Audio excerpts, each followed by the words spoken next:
What's up guys? So, after ng ilang araw na masama ang panahon dahil sa bagyo tapos yung napakalakas na ulan na nagdulot ng grabeng baha sa buong Manila at saka sa mga ano, provinces. Eh, ngayon lang medyo gumanda-ganda yung panahon kaya ngayon lang din tayo lumabas. Hindi rin kasi natin pwedeng isapalaran yung motor sa baha dahil mas malaking gastos yun kaysa dun sa kikitain natin. So, ngayon na lang din tayo talaga nag-decide na lumabas. And hopefully maging okay na ang lahat at sana makarecover na rin yung mga kababayan natin na nasa lantaan ng baha. By the way, nakakuha na nga pala tayo. Scheduled booking to from Manila to Giginto for 245 pesos. So, papunta na tayo sa pick-up location. Diyan lang sa may Gomez. Sa likod lang to nung ah, Robinsons. Tsaka yung Otis Residences ba yun? So, yan, pa-pick up na tayo nung item na kunin natin. Hello po, good morning ulit. Dito na po ako ma'am sa may tapat ng ginagawa. Okay, sige po. Dito na po. Thank you.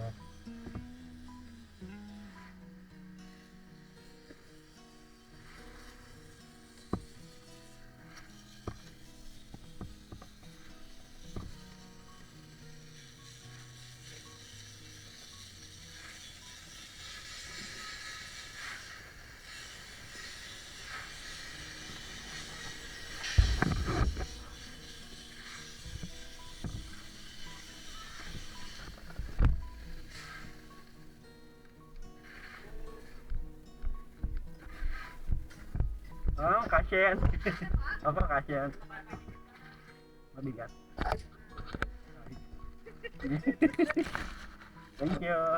Doon na po bayad, no? Itipsipan ko lang. Papa. Pwede ko naman ihiga. Anong higa? Kaya ako higa-higa? Oo, ganito. Para kumasin dito. Or tayo ko na lang dito, pwede naman. Kasi nasa ilalim niya. Though naka-sealed naman siya, bagoong. Bagoong. Yung iniisip ko kasi pwede pa Baka mag-leak dito pag ihiga ko. Ganito na lang. Papa. Tapos pala kuya, yung nakapin ko kasi address, yung subdivision lang. Apo, subdivision lang. Pagdating ko dun, tawagan ko na lang sila. Yan. Sa Santa Clara. Ewan ko parang na lang yata na pero sila bahala mag-direct. So yun na yun, sir. Okay Thank you nito. so much. Salamat po. Mata kayo makakarating, ma'am. Ano oras ba yan? Tatansin ko pa, hindi ko pa kabisado kung alin ang bahay. Okay. Basta, as soon as possible, maano ko to. Isang ano lang ba yan, kuya? Wala pa akong kasabay eh. Pero ang ginagawa ko kasi, yung dadaanan ko, doon na pa unti-unti hanggang sa may makuha ako, pipikapin ko lang, tapos balik na. Kaysa maghihintay ako dito matagal, tapos wala, tapos kakaya ko aalis. Parang mas lalong tatagal. Salamat po.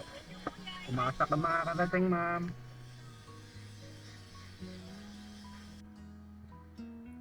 So, ayun, after natin mag-pick up nito, bumalik din tayo dun sa may Shell gasoline station na tinatambayan natin. Then, dun na rin tayo naka-pick up nung second booking natin.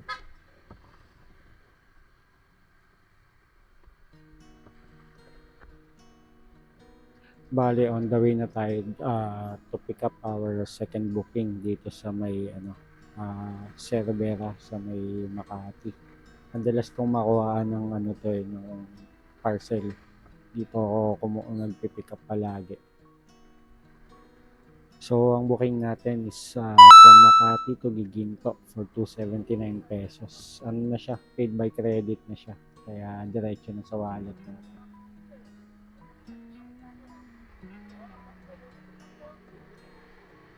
Mata na.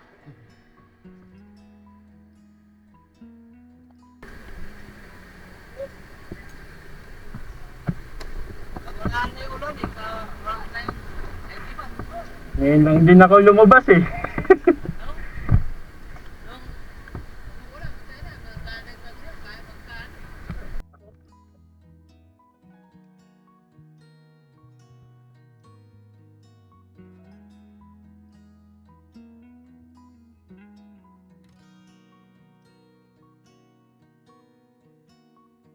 Eh, picturean ko lang.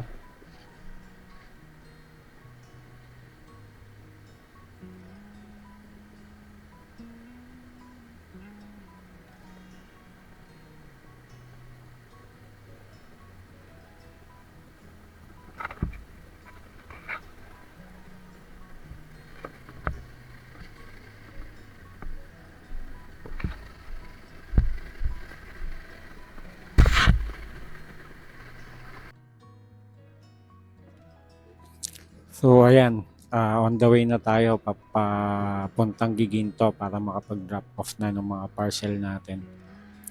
Pero syempre, along the way, talagang nagche-check pa rin ako na baka sakali makakuha ng saver booking kasi meron na tayong dalawang regular booking eh. So, saver booking na lang yung pwede.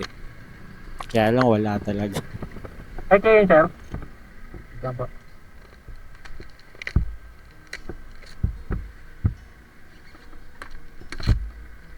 Kala ko wala nang baha, lubog pa rin ako. Oh. Sa may ano, Valenzuela. Bad trip.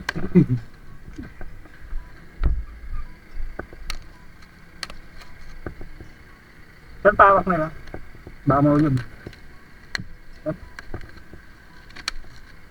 Picture na lang ako sir, okay na yun. I-picture na lang kita.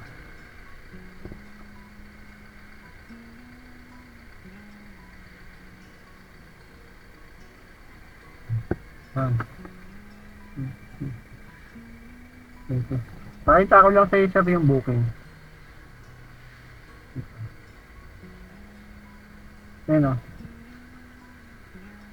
Kita mo. Okay. Sige, thank you.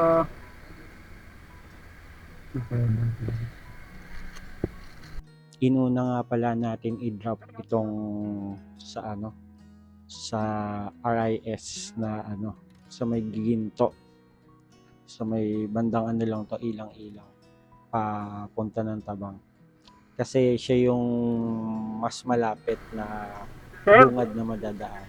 phase 4 po. Black 20. Kay Kenneth. Kenneth lang eh. So, Kenneth lang.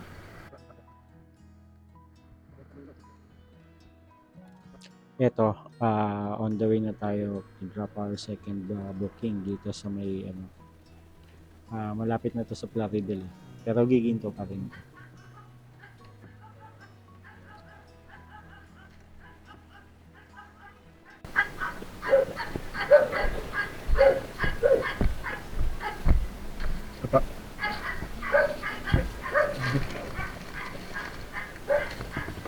Okay, thank you. Picturean ko na lang to.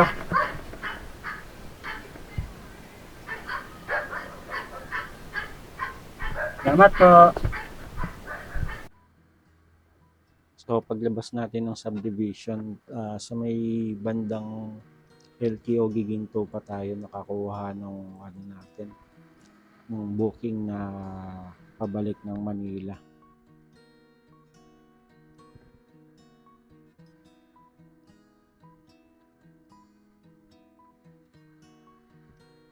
Yung booking na nakuha natin pabalik is from Bukawi to Makati for 213 pesos. Pero ayon sa note, gagawin niya ng 300 pesos yung rate natin. Baka, tignan ko nga rito kung kas. Dito na lang. Dito na lang. Tape, pairan na lang ng tape, ma'am. Tape ko na lang sa gilid. Ah, Makati? Pa? Baha, sa ano, dito sa Valenzuela, 2 beses ako nalubog. Natuyo na lang.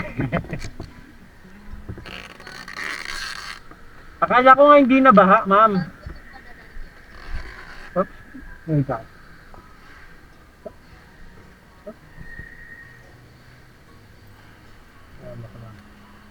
Akala ko hindi na baha, kaya bumiyahe na ako. Kasi nung isang araw din po, nagbubuk sila, eh sabi po namin, hindi madaanan ng bus MacArthur. Oo. Kasi ang galing lang naman daanan ng mga motor, MacArthur. Kaya nga, maanto lang talaga eh. Dito sa may ano yun, sa may bago dumating ng banga yung isa, tapos yung isa, sa may T. Santiago.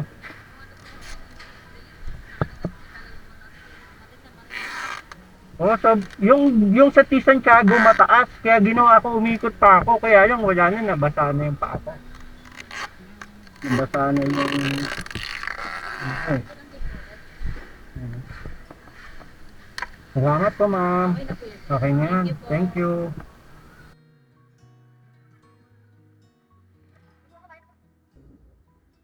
So ayan, pinick up na natin yung ano, yung item. Akala ko talaga malaki yung item kasi center table eh. Sinabing center table, malaki yun. So munti ko pa siya ipa-cancel. So pabalik na tayo ng Manila. Dumaan tayo sa may ano, from Igulot, dumaan tayo sa Victoria, Ciudad de Victoria. Pero bungad lang, lapit lang dun sa may MacArthur.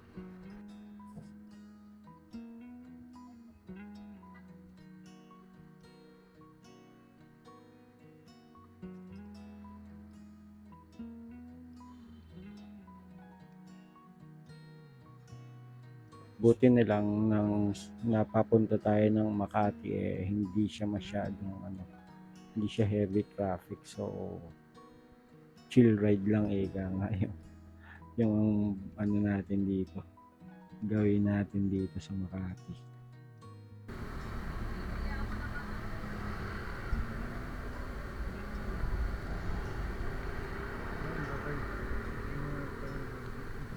Sa kasamaang palad, pagdating natin sa drop-off location, wala na yung client na kukuha nung or magre-receive nung ano natin, nung dala natin. Kaya tinawagan ko na lang agad siya. Ito may tatakbo ng ano. Ma'am, hindi ko rin po may tatakbo ito ng bagong silang kasi ano lang to, pang-uwi ko lang po itong ano, yung booking na kinuha ko. Pangalawa, from Bukawi po kasi, talagang diniretso ko naman po dito. Nag-divert lang ako sa may Valenzuela kasi baha po.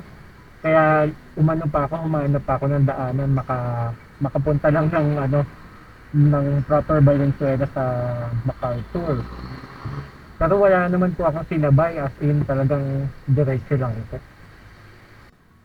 So nag-suggest na lang ako kay ma'am na mag-book na lang siya ng magpipick up na rider na pupunta ng ano, ng bagong silang para ihatid sa kanya yung item niya. Then i-Gcash niya na lang sa akin yung payment. Opo, kaya lang wala kasi ako Sapat talagang po. natanggap na ano, na chat or at least call.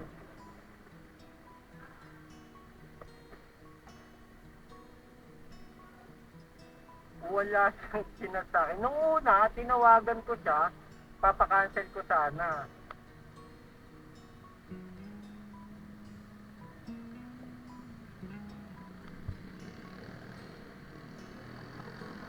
Hindi ko na natapos yung video kasi naubos na pala, napuno na pala yung memory natin. Kaya hanggang dito na lang guys. Ride safe palagi.